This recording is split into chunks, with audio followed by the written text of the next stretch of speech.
This is the Bible Ranger, and we're going to continue evolution versus creation, and it should be episode 86.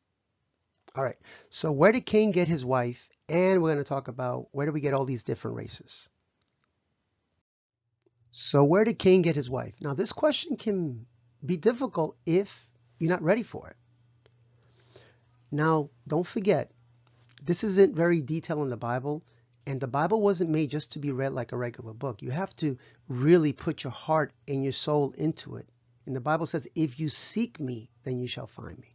Okay, so the Bible is written in a different geographical location, a different time period, different culture, different language. All those things take a toll on us if we're not, we're thinking of the word is when there is might be something else. As an example, I just made that up. So the quick answer is that Cain married his sister or somebody very close like a niece. That's the quick answer. Now I'm going to break it down a little bit more. Now when you see like a picture like this one here, and the artist's conception of Cain and Abel is like they're very young. These people are probably, like 18 years old or so. So that puts interpretation thoughts in our mind.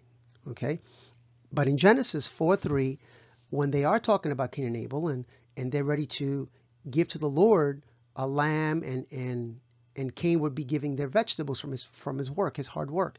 It says in the process of time. Now we don't know how long that is. They could be 40 years old, they could be 50 years old. We don't know. If that's the case, and Adam and Eve being perfect creatures, being told to be fruitful and multiply, they would have other offsprings at the moment. And those offsprings would eventually go into other offsprings. So also something happens when Cain kills Abel. Now he's afraid. He's afraid of, when people see me, this is what Cain's saying. When people see me, they're going to try to kill me. What people? Adam and Eve was made. They had children like Cain and Abel, Seth and others. And Cain is afraid of people. Okay, they weren't other people in the world then. Okay, it all says in the Bible that we came from one blood. And we'll talk about that in a little while. But he's afraid, and God puts something called the mark of Cain on his forehead. And if anybody was to kill Cain, they would suffer like 70 times the punishment. So everybody would leave him alone. And if it was a strange tribe out there, which of course it was not, they wouldn't care about Abel. Obviously, his own relatives would care, his cousins, his third cousins, his nieces, his nephews. They're the ones that would want revenge. So it's kind of telling you that there were other people without saying it. Now, in the Bible, it does mention a third male, and Adam and Eve had him when Adam was 130 years old. So by just reading it like that, you're making it sounds like they had Cain, they had Abel, and then they had Seth, in a sense, as a replacement to Abel. But let's continue. If you continue to the next verse, it says that Adam lived an additional, after having Seth at 130, he lived an additional 830 years and had sons and daughters. So there it tells you they had sons and daughters, but it's not logical that it took him 130 years to have Seth and nothing in between. Now, in the first chapter, and I kind of mentioned this already, but in the first chapter of the Bible, at the end of the 6th day, and these are 24-hour days, we'll talk about that in the future, God tells them to Adam and Eve to be blessed, to be in charge of all the animals, and to be fruitful and multiply. Okay, so everything's working, not only working, but it's working perfect. There's no miscarriages, there's no missing of this and missing of that. Everything is great. And basically, when God says, it was good, for us, it's perfect. Okay, so in biblical genealogy, females are rarely mentioned. They are some, but it's rare. It's for a reason, because they want you to click it and put it with something else. There's nothing in the Bible that's coincidental. Everything has a purpose. We just don't know particularly what it is, but God put it there for a reason. And not only the females are rarely mentioned, but along with non-important family branches. Okay, they're just not mentioned in the Bible. And I'll give you a few examples. God doesn't always use the eldest, like Cain would be the eldest, okay? But obviously he wasn't in the purpose of God to carry on the lineage of Christ, okay? Christ was prophesied in Genesis 3:15, and he came through Seth, okay? But Seth would be the third male of importance. So when King Saul was looking to find a king, King David in the future, he went through Jesse, which was the dad of all the brothers of David. And he's like, show me all your sons. And he went by, and the Spirit of God is like telling him, this is not him, this is not him. And he's like, don't you have somebody else out there? And we're like, oh yeah, we got a shepherd boy way out there in the field. But basically they're almost saying he has no importance. But obviously he did have an importance, and he was the one that was anointed by Samuel, the prophet. And then we have Joseph. Joseph was the son of, Abraham, Isaac, and Jacob. And Jacob had 12 sons. And those sons became the tribes.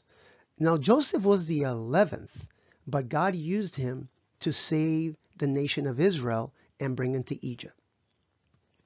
Then you have King Solomon. He was not the top tier son of David.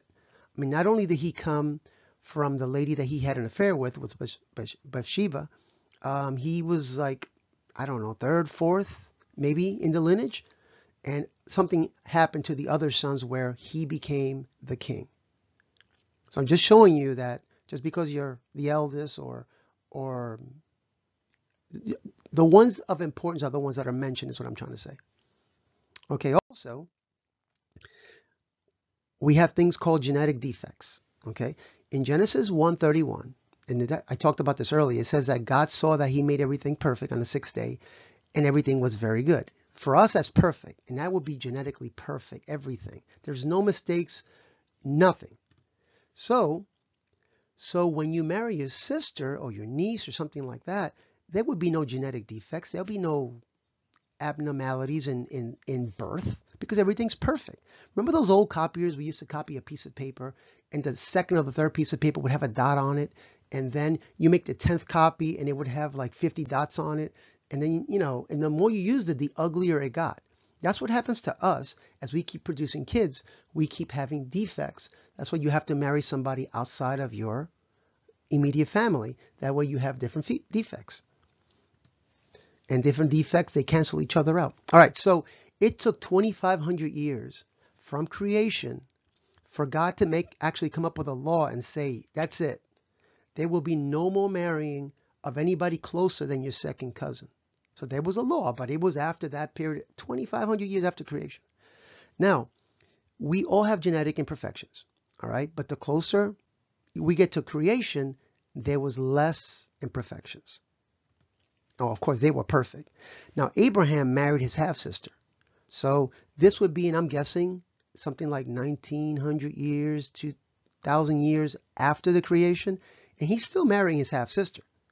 And there was nothing wrong there. Abraham had Isaac. And Isaac married a relative, but I'm not sure what relative it was. He says that Rebecca, his wife, was his sister because somebody else wanted Rebecca and he didn't want to get killed and he was scared. But, that could be just lying just to save his life. So I'm not really sure how to go with that. Now, mutations are bad for children, okay? Obviously, like, how do you call them? The kingships, all the kings, they have problems. There are a lot of interbreeding in these kings in England, okay? And if you ever go to their history, or even Darwin, he got together with 3 other families, which I'll have to come up with that in a future video, where they were very smart if they survived, but there was so much interbreeding there that many of the kids were not functional and invalids. And I'll talk about that in the future. But evolution depends on mutations, but almost all mutations lead to bad things. So even giving birth, that's where you have to marry somebody outside your family, because those mutations are not good for the children. Now, historically, this is non-biblical. This is extra-biblical. Josephus, a Jewish historian about 2,000 years ago, states that the oldest rabbinical rabbis that write, they say that Adam and Eve had 33 sons and 23 daughters. Now, through the Bible, there's no way to prove that, okay? But interesting. Plus, understand that it doesn't take many years to become biologically productive. Okay, so Adam and Eve, everything's perfect, everybody's working well. When they start having children, it's not going to take that many years for them to be able to have many children. So if Cain and Abel are 40 or 50 years old, they already have several generations there. Very possible. And what else is there to do? There's no television. So I'm sure everybody looked good. Everybody was pretty perfect. So, all right.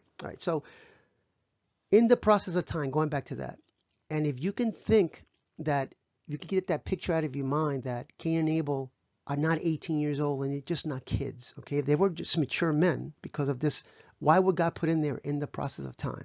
Okay, and the first generations and second generations start having kids. It's not difficult to believe that when Cain killed Abel and he left and he took a wife, that he had several, maybe just a few females to pick from. It's not inconceivable. Now, to get a better explanation, much better than me, look for Ken Ham. He has a website, answersingenesis.org. And if you want his videos, I'm sure you have to pay for them, but they're well worth it. Or Ken Hovind has free videos that you can find on YouTube and other media, and he does an excellent job explaining. All right, let's talk about the different races. How do we get all these different races? Now, there's something called the Punnett Square, and basically, this one here, get my mouse to work right, it's a graph that represents the genetic possibilities of outcomes of, when you're having birth. How they're going to look, eyes, skin, eye color, all that, okay? And then you had something called the Tower of Babel. But before I go there, I want to show you in this Punnett Square here, right in the middle here, is most likely what Adam and Eve were. And they have all the combinations, all the large capital A's and all the large capital B's and the mixtures of A's and the mixtures of B's. And from that group, you can have all these out here, or very close to being there, okay? And then what happened was, so many years after, a few hundred years after Noah's flood, came the Tower of Babel. And God said, okay, it's time for everybody to disperse. And they said, no, we're not going to do that. We're going to make a tower, and this is going to be our capital, so whenever we want to meet, we're going to meet here. And God is like, okay. He was a little patient. They started building the tower for a while. We don't know how long. And then God destroyed it, which we still have the remains. And God changed their languages. And now they had to group up with the people that spoke their language. And they were made to disperse. You can't fight God. Our arms are too short to box with God. Sounds like a play. All right. Then, when you add to that climate changes and living conditions and diet and environmental factors, humans can develop micro changes, microevolution, micro changes. Okay, that's very possible.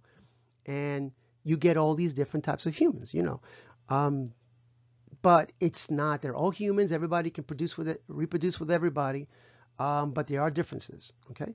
And the more that group is isolated, they lose more genetic information.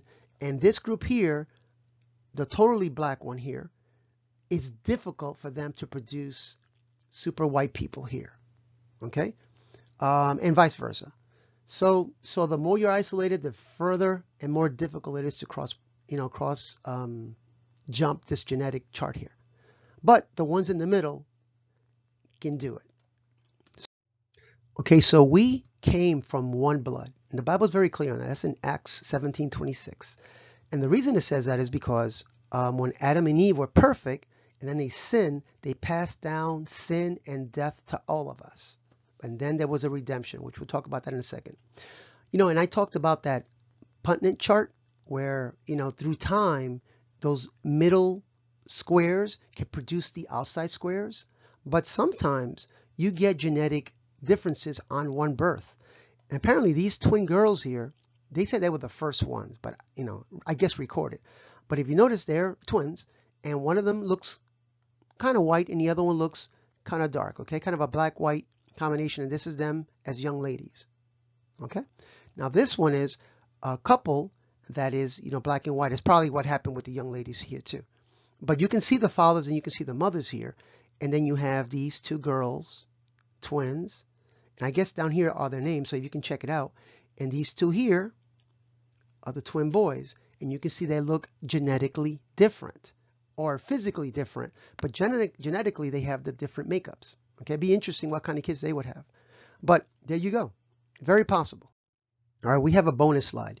In the next video, I'm going to be talking about what about the caveman? What about their bones? Isn't that proof for evolution? And we will talk about that. But this slide is for my children, which they're adults. And we discussed last year in my public school when I was a young kid that they used to teach that humans came from 3 different races. And I guess they had trouble when I said the word Mongoloid, which is a representative here of, Asian, which I don't even like that term. But, Chinese looking people. And so they had a little trouble with that. That sounds racist or whatever. And I just wanted to show them that that's what they used to teach. But apparently it's been changed. So it was hard for me to show them this at the time. So they must have been making some changes in Wikipedia or something. But it's there now. And it says here that the early system geographical origin of physical characteristics named the Caucasianoids, the Negroids, and the Mongoloids. And they added another one, Australioids, and are the 4 major races of human. And if you read the whole thing up here, I had to cut something off. It says we used to teach or we used to believe this, almost like apologetic, okay? But of course, I'm sure they're going to push this towards evolution, which they didn't do that in that paragraph, so I'm not going to go there. But we all came from one race, and that's the race that Adam and Eve, which is not a race, just humanoids that God made, okay? So once again, we came from one blood. And the reason that's important is when, we had the blessing of Adam and Eve, and all his children would have been perfect. We would have all been basically in the Garden of Eden. And we would have been blessed like Adam and Eve were blessed. But that didn't happen because they fell. Now we're all cursed. But there is, and we have the mark of death, okay? Once we sin, we will die spiritually and physically, okay? And Jesus is called the second Adam in the Bible. But by dying for us on the cross and resurrecting, he paid to make us clean again. But of course, you have to follow him, become a follower of Christ. Check out the verses. And if you found this video to be helpful, and please ask me questions. I'm doing the best I can, okay? There's a lot of information to put out there, and I'm trying to condense it. Please, watch it all the way through. I'm not asking for any money. Just participate with me. Pass it down to especially young people that are going to school, okay? And you can give me a thumbs up and share it with others. This is the Bible Ranger, keeping the Bible simple yet rich in content. Thank you very much.